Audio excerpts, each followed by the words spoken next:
All right, what's good, YouTube? This is Boxingwave. I just wanted to do a quick video on 154. I know I've been making a lot of content on 54. It's because there's a lot of fights that I want to see, and there's a lot of action going on up there right now. So, of course, I've done content on Boots moving up to 54 from 47. And, recently Tim Tszyu got destroyed by Sebastian Fedor.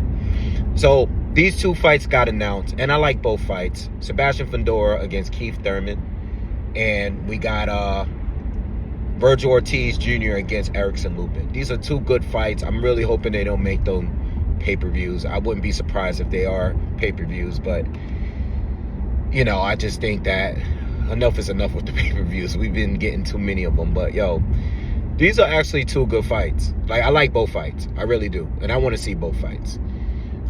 Let's start off with Fedor against Keith Thurman. Basically, the history behind this is that Tim Tszyu, when he was champion, he was supposed to face Keith Thurman. Keith Thurman pulls out of the fight due to an injury. This was probably early last year or something. He pulls out of the fight. Fedor steps in to fight Tim Tszyu.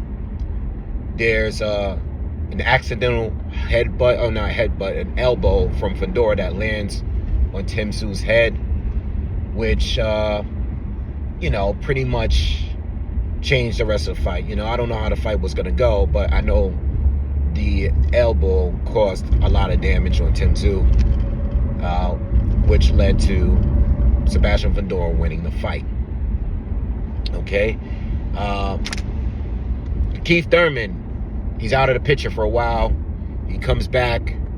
He beats up this guy in Australia, and I guess he's back right now. Keith, he comes back. He goes in long periods with injuries. His inactivity is most of the time based on injuries. He goes 2-3 years without fights.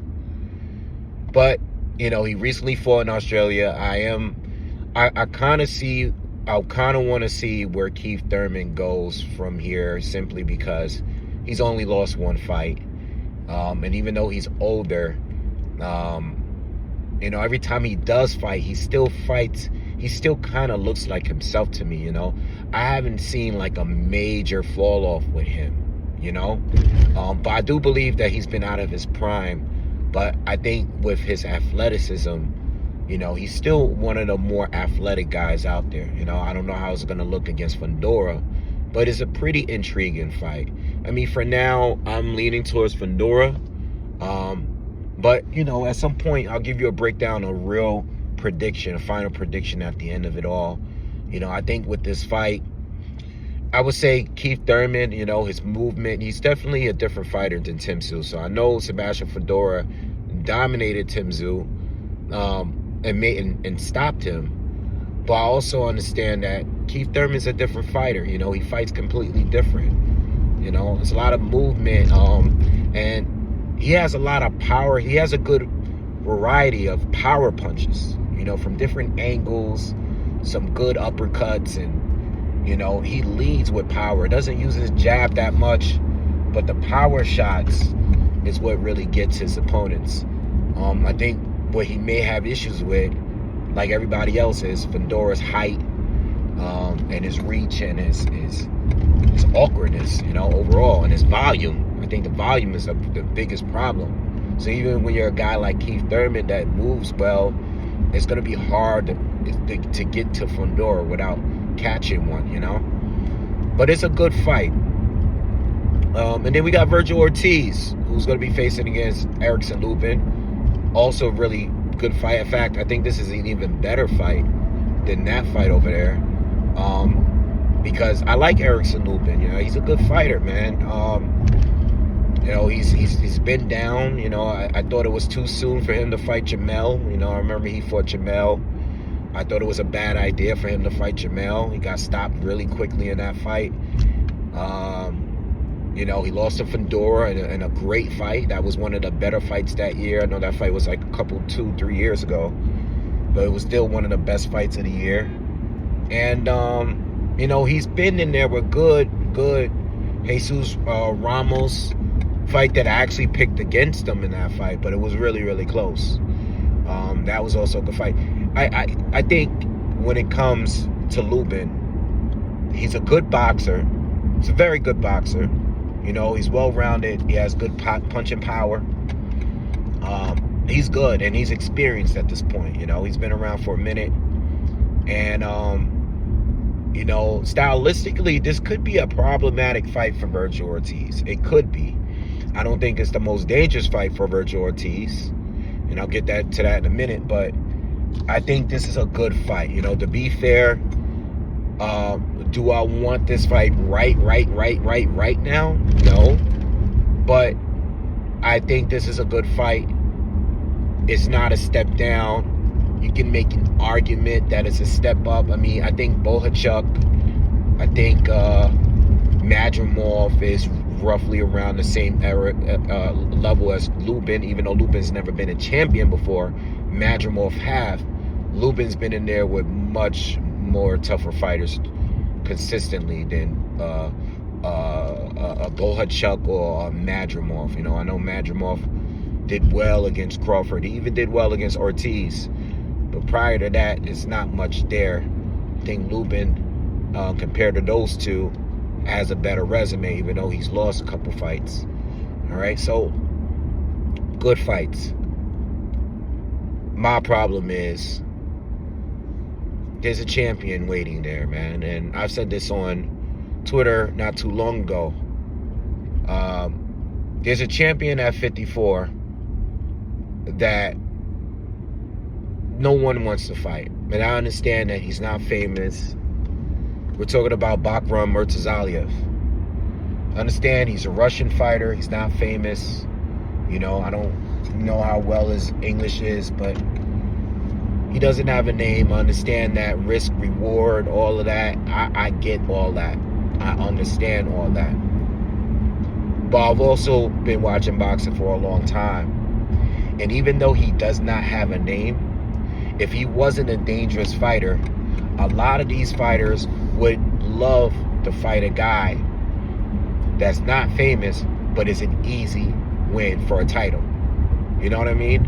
If Bakhram was on a skill set of a Mario Barrios, everybody would want to face him. You know, it goes back to when Jeff Horn beat Manny Pacquiao. Everybody wanted to face him. You know, Jeff Horn wasn't a PBC fighter, but everybody in the PBC was willing to fight him at that time. But Bud Crawford got to him first because it was a WBO thing, you know? And once Bud won, no one wanted to face him, right? So we already know how this goes. Bakhram, unfortunately, he's not famous, you know? He doesn't put asses in seats, you know? But at the end of the day, he is a champion. And I think it's pretty embarrassing that Fedor, you know, all of them really, because, you know, Fedor has been champion now since early last year. You know, he was able to defend his title a couple of times, rematching Tim Tszyu. He tried to really push for the Errol Spence fight. I know Errol came in the ring and called him out after he beat Tim Tszyu. But Fedor was vocal. He really wanted that fight with Spence, even though Spence had just got washed up by Crawford and had never fought at 54. Sebastian Fedor, you know, stated, like, he pretty much told everybody, like, I want this fight. He's a big name, you know. He even said he wanted this fight more than Terrence Crawford, even though Crawford had this beat Errol Spence. So to see a guy just not even attempt to try to be unified, you know, and fighting another champion, is kind of disappointing. You know, Keith Thurman, yeah, at one point he was a top fighter. At one point he was unified at 147. You know, he did fight Manny. But whatever name that Keith, I'm not saying Keith doesn't have a name. I love Keith Thurman. He gives great interviews. I love his commentary. And I love his fights, you know what I mean? At the end of the day, he's not what he was, you know? And as far as the numbers and, you know, none of that, like, you can't really prove any of that with a guy that hasn't really been in the ring like that. The buzz is not buzzing right now. Now, I'm not saying he's absolutely more known than Bakram, right? Because Bakram destroyed Tim Tszyu. At the end of the day, you know, like, Bakram does have a title. And that goes the same for Virgil Ortiz. He's been fighting for 9 years. He's been at 140, 147, and 154 and has not fought for a title once. And even though he's been fighting some good fighters there, you know, I think that a lot of his opponents is more about beating a good fighter better than the previous guy that beat him, you know? And Terrence Crawford, you got to bring him up. You know, Crawford already had beaten Eggy Kavalauskas. Crawford had already beaten Israel Madrimov. He already beat those guys, you know? One he stopped, Eggy stopped. Eggy gave him some trouble. Virgil Ortiz went in there to try to beat him quicker, which he did. Same thing with Madrimov. Didn't stop Madrimov, neither did Crawford. But people make arguments of who did better. Those fights are cool, you know, and obviously he has some other good names up there, you know. He fought Brad Salomon, he fought Roscoe, fought like, he fought some good fighters, man. I don't have the list in front of me, but I know, I'm aware, you know. I've been following Virgil since he was at 140, you know, and Sammy Vargas, these are good guys. But at the end of the day, he has not had one title attempt, and he was in position to fight for a title at 147. And I believe that if these guys wanted to make the phone call to fight Bakram, they could have done it, you know. They could have made that fight happen. I believe that Bakram is willing to fight any of these guys, because not only is he a champion, but he doesn't have the name that these other guys have. But for whatever reason, people are running to every other fight other than them, you know. And again, same thing with Erickson Lupin. I know he's more well known in America. Yes, he's more well known, but he doesn't have a title, you know. Erickson Lupin, he could have taken a fight with Bakram. He was in the #1 spot. I think he was #1, or Josh Kelly. One of those two was #1. I would think it was Lupin. You know, I mean, it could have gone on a purse bid. If you had wanted a shot to be a champion, he could have gotten it. You know what is weird about this whole thing, right? Outside of the win against Tim Tszyu, I have not seen Bakram look like a boogeyman, except that one fight. And even though it was a great showing for him, it was the stupidest performance from Tim Tszyu. Like, Tim Tszyu absolutely needed to be humble. And even though I respect him, I liked him, he likes to take tough fights all the time. Love it. But taking off Fedor last minute like that, you know, thinking that you can just walk through Bakram, you know, it just clearly shows that Tim Tszyu felt like he was Superman. He felt like he can just walk through all of these guys and press his will on these guys. And he learned that night against Bakram that he couldn't. If Bakram were to fight an Erickson Lupin or a Virgil Ortiz Jr., you know, or some of the other top guys at 54, they're not going to just rush in there and try to out-hook him to death. It's not going to be like that. These guys are going to fight smart. They already seen what you can do. Your power has been exposed. Even though your knockout ratio was already high, they seen it at an elite level. So now the fighters are going to come in with a different approach than what Tim Tszyu did. So even though Bakram looked good, Is it possible that he can get outboxed by one of these guys at 54? Absolutely. This is exactly why I wanted Boots to take the fight too. Make a statement. You know, imagine everybody at a division is cowardly avoiding this guy, and then you just show up at the division and beat him and make it look, I'm not saying he would make it look easy, but let's just say he was able to do it.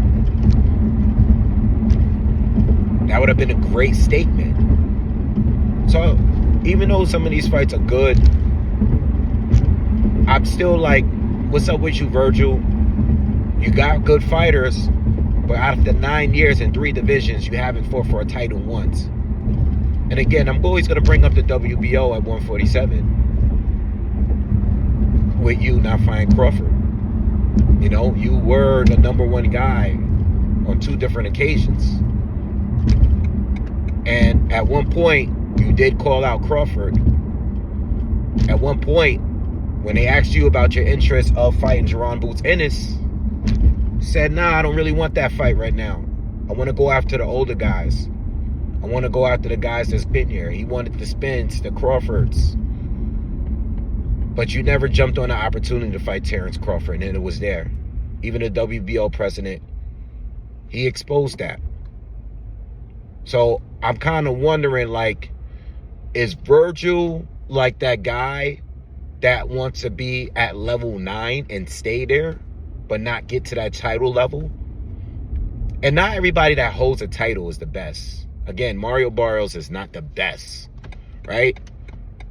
You know, Boots, he beat Stanionis. You know, Virgil obviously was supposed to fight him, all right? He was supposed to fight him. He was sick. You know, Stanionis was injured at one point. So, you know, I get it, you know. Certain things is out of your control. But 9 years without a title, you and Boots started at the same time. I just felt like you guys should have at least fought each other, or you should have at least fought for a title at some point, you know. And the title opportunities have been there. They have been there. You just didn't always take it. It depends on who's holding the title. And that's the point of this video. You know, people are always going to come here. They're going to come in the comments and say, Bakram doesn't have a name. All right, well, all right, cool. But let's be real. It's not because he doesn't have a name. It's because how dangerous he is without having a name. If he didn't have a name and he was an easy fight, he would have fought him. Somebody would have fought him. You know? So anyway, overall, good fights. But I want to see somebody challenge this guy at some point. Even Jermell Charlo, I don't know what he's doing. You know, he hints that he's coming back, and he hasn't come back yet. I would like to see him come back. If he is to come back, I would like him to get in one of these fights. I'm assuming he's going to take a tune-up first. But, you know, I'm expecting Jermell Charlo to come back and try to fight like a Fedor or a Keith Thurman first. I would expect that first. You know, and Virgil, again, I like I predicted in my last video, I'm predicting Virgil and Xander Zayas to fight each other before Boots is going to fight either one of those two. I think Xander Zayas and Virgil is probably up next, or at some point if they win their next fights.